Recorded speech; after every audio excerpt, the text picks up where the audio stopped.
Everybody's Coach Keaton. Hope you're doing great. We are diving into Unit 9. This is the Interwar Years and World War II. Okay, so man, we're about to start wrapping up the school year, and but I wanted to give you a brief kind of lecture on what the interwar years are, okay, and how this pushes us into World War II, okay? So you should have your handout that goes along with this lecture. You're just going to fill in the blanks as I go, okay?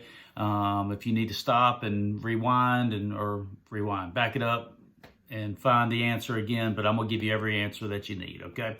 So let's go ahead and dive into this. So the interwar years runs from 1919 to 1939. So it essentially is this period that falls between the end of World War I and the start of World War II, okay? So 1919 to 1939, the period that begins at the end of World War I and lasts until the start of World War II, all right?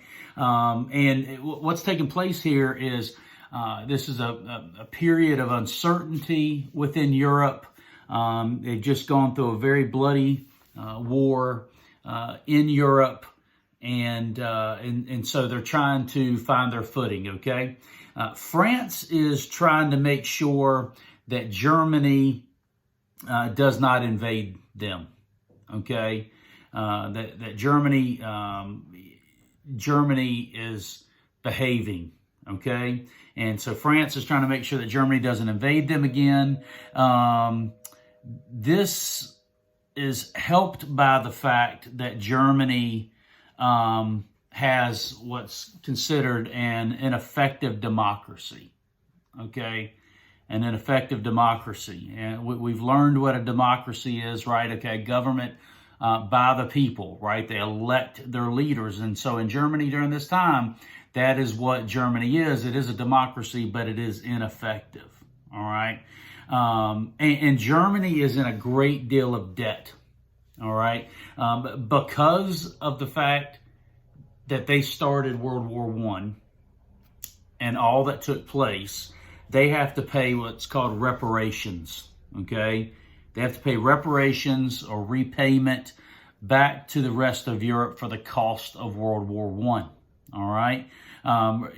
You'll see right down there below that there's the definition. Let's fill in the rest that's missing out of that definition. So reparation is the making of amends for a wrong one has done. Making of amends for a wrong one has done by paying money to or otherwise helping those who have been wronged. Okay? All right. Making amends for a wrong one is done by paying money to a person or otherwise helping those who have been wronged. All right. And Germany at this time, now remember, this is 1919, okay?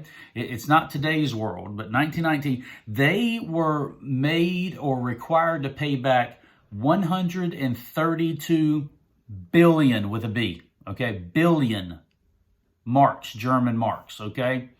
That's a lot of money. That's 132 billion today is a ton of money. Can you imagine what it must have been like 101 years ago, okay, in 1919? And actually, that's converted, the conversion of a German mark to a U.S. dollar was 1.32 billion U.S. dollars, okay?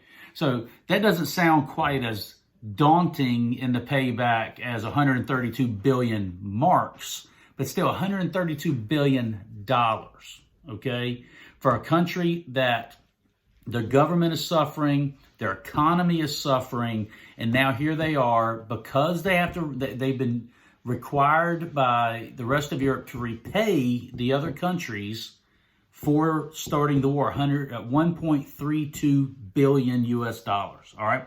Now, here's the issue, though, is that Germany defaults on this payment. All right. It can't do it. Okay. It defaults on the requirement. During this time, the United States walks away from the rest of Europe. Okay, we were involved in World War I. We pull out. We go back. It's the 1920s, and in the 1920s, the U.S. is experiencing what's called the Roaring Twenties. Okay.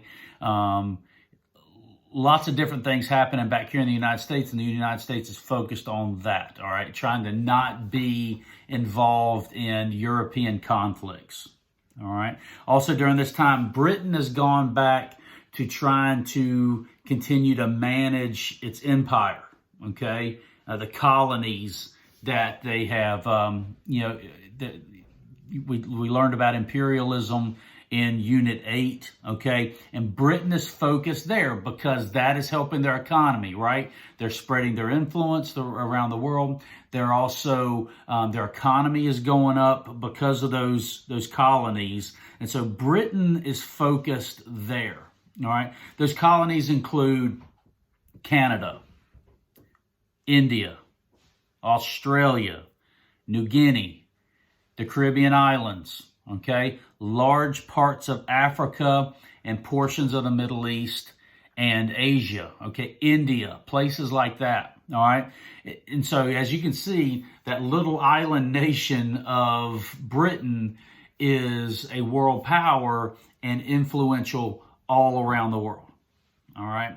So during this period of peace, though, it begins to come to an end for two main reasons. One, as I mentioned a few minutes ago, that the economy, Germany's economy fails, okay? And Europe falls into this Great Depression, okay?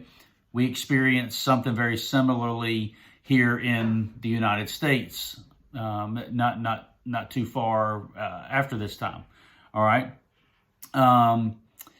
There's new forms of government that are moving away from democratic governments in Europe, okay? We see that Germany has a new leader, Adolf Hitler, okay? And while Hitler is elected, okay, in their democratic government, while Hitler is elected as their chancellor, he becomes a dictator, okay? And we're going to talk more about these dictators later in this unit and moving in to the next unit, okay? So Adolf Hitler is leading Germany. Benito Mussolini is a dictator in Italy, and Lenin is the dictator and leading Russia, okay?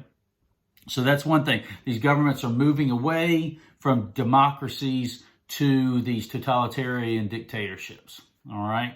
Then the second issue is that we see a new alliance that is formed that is called the Axis power, okay? The Axis power, A-X-I-S power, okay? And they are made up by Germany, Italy, and Japan, okay? The Axis power made up by Germany, Italy, and Japan. And then, while all this is happening, part of what is taking place after World War I is that Germany was told that they could not rebuild their military. Well, Germany, not only can they not repay the money that they're supposed to repay, but Germany starts to rebuild their military under Adolf Hitler, okay? And so they start to rebuild tanks and draft soldiers and all this other stuff. This leads to Germany invading Poland, okay? And then this is the start of World War I, all right? I'm sorry, World War II. World War II. So that's it in a nutshell. That's a pretty quick 10-minute lecture right there on what are the interwar years, remembering that it is the period, essentially the period between the end of World War I in 1919 and the beginning of World War II in 1939. So these 20 years, 2 decades, where we see a lot of turbulence and change ideology, change of ideology, and other things like that are taking place within Europe. You see these totalitarian dictators that come in, move away from democracies, and really start to strong arm these nations. And then we start to move into World War II, which we'll get in towards the end of this unit. So if you have any questions, let me know. Make sure that you submit this through Google Classroom. And yeah, hope you're doing great. You guys take care. Bye-bye.